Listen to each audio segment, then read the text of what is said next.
So here we are the morning after the Derby, and the 2006 Hyundai Elantra did indeed. She had a good run. She got down to third out of, I believe it was 11 or 12 in the four-cylinder stock compact at Venango County Fair. Ran August 3rd yesterday, 2024. She did well. It was a good feature. There were some tough cars, some good drivers from PA, Ohio, and New York.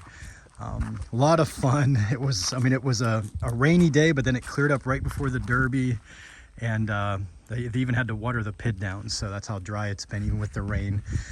So it was a good time. You can see the carnage. She did great. Couple just kind of unfortunate things. You can see one of them right here, how I'm pretty sure it's because I was going back first into so many hard noses. I'm talking either a caravan bumper or a bumper similar that's just hard, so the guys were hard up front. Again, they were well-built cars, and as they were going in, it kind of separated the trunk lid and pushed down my spare tire container. I even did bumped up with the jack the spare tire container. Could have maybe beat the front or very beginning, if you will, of the back bumper in some more, but I mean, I've never really had one plow doing it like that, and I think that's why, because so many of the guys were so hard up front, and whenever I was hitting them, it was kind of digging into my back and separating. But really wasn't a problem with the back until the very end, whenever, I mean, I was hot, I think there was 4 of us left. Whenever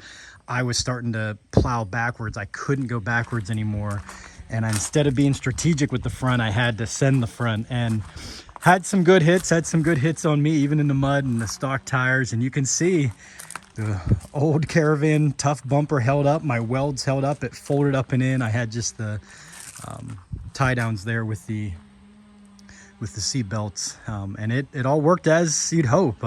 Pressed in through the radiator at the end. She was running hot for probably at least 7-8 minutes, and finally tapped out, stalled out, and I couldn't get her to refire. Went out third place. But a lot of fun. Again, everything really did what I'd hope it'd do. Again, the fuel lines weren't an issue at all right there. You can see didn't come close to pressing past the rear kind of axle here. Fuel tank. So this fuel tank's interesting. It doesn't have an airline, but there's a little bit of air that comes up out because this isn't a complete tight seal, and I usually don't like to fill it more than maybe 2/3 full. But even with that, gas kind of splashes up to the cap here, and it kind of runs down a little bit of the side. Probably keep it at a half a tank or less next time, but just kind of the way the tank's set up, I guess. But ran great, wasn't an issue. Again, my ground there. The only thing that was a bit of an issue, and this is my fault, I wasn't rushed. I didn't have just kind of a little time. But you see my bolts there on my battery terminal. The lines work great. Problem, I forgot to tighten them. So I like to run a snug battery terminal. That way, if I need to disconnect the negative and or the positive, both of them, I can kind of wiggle it side to side and eventually get it to come loose. Well, with this one, I use a separate just an old Derby car battery that works fine. I don't like to pull on my battery that I run for the Derby, even though it's a good marine gel one, until I have to. Like, I just try to save it fully charged and throw it in there. Well, I always, last thing I do before I get ready for the Derby is I tighten down to make the battery terminal snug, and for whatever reason, I just a little tired yesterday and I didn't do that. So during the Derby, I was able to get it with my finger tight enough that it was on fine, but after a couple of good hits, the one terminal, the negative in particular, would come off. I'd have to reach down and put it back on. One time for sure, it caused me to stall out about halfway through the Derby.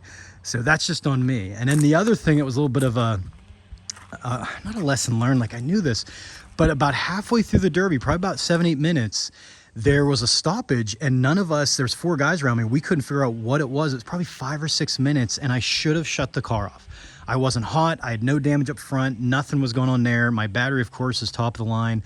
I should have turned the car off. But I think the guys around me, because they didn't either, we kept getting the impression like we were about to go green. And there's 4 guys around me, so I didn't want to shut it off and, you know, green, and I'm starting and getting in gear while guys are pushing into me or getting into my wheels, you know, worst case. But I should have shut it down. It's probably 5 minutes. Evidently, I asked after, there was 2 kids that some parents said they were missing, so the fair board said stop the Derby, stop everything, and they had people looking to find these kids. Well, we sat there for probably 5 minutes, so that's just on me. I should have turned off. I wasn't hot. It was no issue to start. I should have turned off and been just ready to immediately start in neutral or in park, doesn't matter, and jump it in gear and go. But that caused me 5 minutes of just getting her hot, and then after that, you know, eventually that's what took me out. She just got hot, especially whenever I had to send the front end as I was plowing the last handful of minutes or so maybe, and that did it. But good run. I don't know, probably almost 20-minute Derby. So not as long as the last marathon I was in, but a good Derby here. But we'll take a look under the hood of the Carnage before we shut her down here. So again, just a quick look under, and again, I ran the stock radiator. I did have, as you see here, my dummy, my pipe plug there worked great. My sensor just unplugged, pulled out there, so it was a dummy, so she ran hot, and she did indeed run hot. And again, leaving that stock muffler right out of the motor there on, you know, that kind of stops the radiator, and while it is pressed all the way up, you can see my shifter's right there. It's still shifted. Tranny line didn't leak out, still had trannies. You can see they're right there, it pressed all the way up, but I just had it looped down and around. But yeah, she just got too hot, and then she didn't refire. But over here in the pulleys, you can see as well, pushed right up two, but again, not through the pulleys. It's kind of a unique setup here with this Elantra, and you can see there's the pulleys, but pushed right up two and stopped. Again, I think that helped kind of stop there, the muffler. But again, everything worked great. It was a fun run. It was a good run. Some good guys there, Derbying. Several of them I knew, a couple of them I didn't know, but their cars looked tough. So no complaints. 3rd out of 11 or 12, a good run. We're gonna see if she fires back up. She didn't want to after the Derby. She was still too hot, but we'll see. But a good run, 2006 Hyundai Elantra. No complaints from me. Tough little car.